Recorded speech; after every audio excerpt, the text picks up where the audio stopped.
নমস্কার বন্ধুরা, রিঙ্কু কিচেনে আপনাদেরকে স্বাগত জানাই। চলে এসেছি আজ আমি নতুন একটা রেসিপি নিয়ে। আজ আমি দোকানের মতো পারফেক্ট বাদাম পাটিলি বাড়িতে কিভাবে তৈরি করবেন তার একটা সহজ রেসিপি শেয়ার করছি। তাহলে রেসিপিটা শুরু করা যাক। এখানে আমি 500 গ্রাম মতো কাঁচা বাদাম নিয়েছি। এবার এই কাঁচা বাদামটাকে শুকনো কড়াতে ভেজে নিব। তার জন্য গ্যাসের মধ্যে আমি একটা কড়াই বসিয়ে দিয়েছি। কড়াইটা আমি খুব ভালোভাবে গরম করে নিয়েছি। এবার ওই কড়াইয়ের মধ্যে আমি কাঁচা বাদামটা দিয়ে দিব। কাঁচা বাদামটা ভালো করে ভেজে নিব।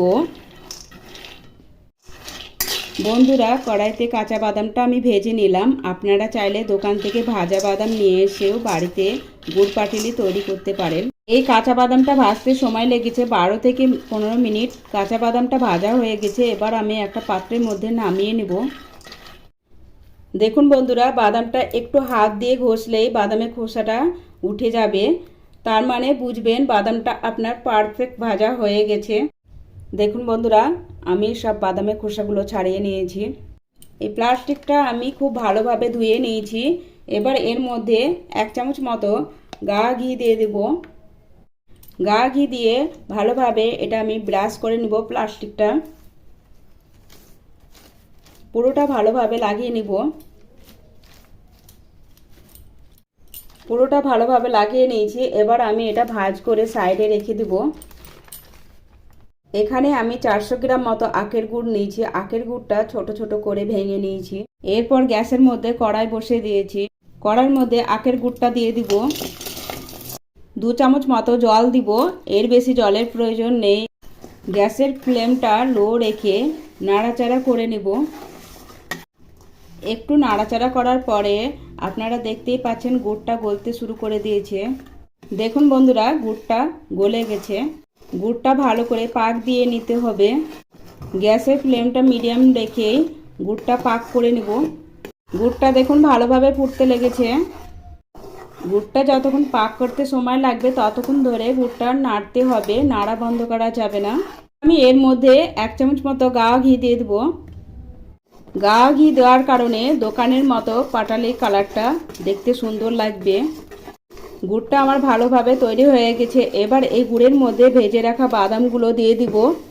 গ্যাস বন্ধ করে দিব।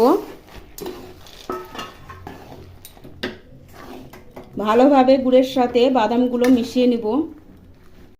ভালোভাবে মিশানো হয়ে গেছে। এবার ঘি লাগিয়ে রেখেছিলাম ওই প্লাস্টিকের মধ্যে ঢেলে নিব।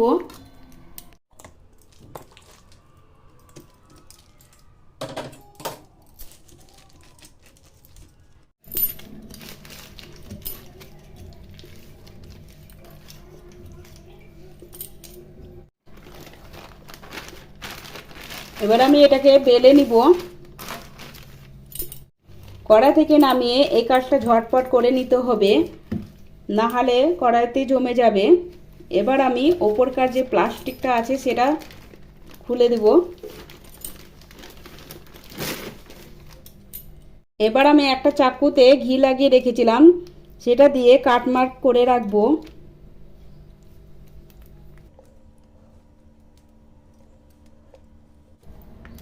এই কাজটা গরম থাকা অবস্থায় করে নিতে হবে, ঠান্ডা হয়ে গেলে করা যাবে না।